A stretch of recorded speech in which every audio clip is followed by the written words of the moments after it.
Для обеспечения режима чрезвычайной ситуации привлекаются правоохранительные органы, силы гражданской защиты, а в случае введения режима чрезвычайного положения дополнительно и вооруженные силы Кыргызской Республики.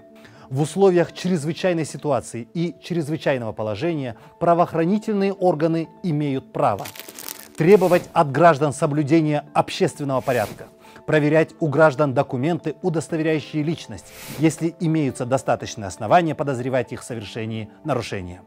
Задерживать и доставлять нарушителей в органы внутренних дел при отсутствии документов, удостоверяющих личность.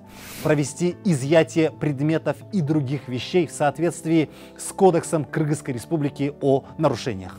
Задерживать граждан, нарушивших режим комендантского часа. Составлять протоколы о нарушениях и налагать взыскания. Правоохранительные органы имеют и обязанности, к ним относятся: охрана общественного порядка, обеспечение общественной безопасности на территории чрезвычайной ситуации и чрезвычайного положения, содействие организациям здравоохранения в проведении карантинных мероприятий, участие в карантинных санитарно-противоэпидемических мероприятиях, обеспечение оцепления зоны карантина. Закон устанавливает права и обязанности работников здравоохранения в условиях чрезвычайной ситуации, чрезвычайного положения. Это обеспечение квалифицированной медицинской помощи и быть готовым к работе в экстремальных условиях. Это эпидемия и чрезвычайные ситуации.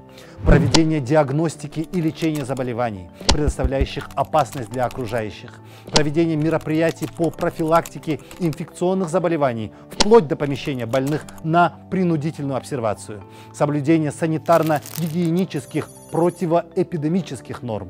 Работники здравоохранения имеют право на охрану своего здоровья, на диспансерное наблюдение, на возмещение ущерба и получение компенсации в случае причинения вреда здоровью.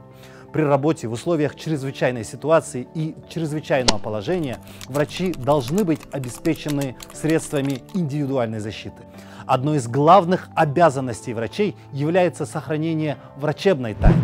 Врачебная тайна – это сведения о пациенте, которые врач не имеет права разглашать. К таким сведениям относится факт обращения за медицинской помощью, состояние здоровья гражданина, диагноз, сведения, полученные при обследовании и лечении. Разглашение врачебной тайны возможно только в исключительных случаях. Часть 4 статьи 91 Закона об охране здоровья граждан. При угрозе распространения инфекционных заболеваний, массовых отравлений и поражений.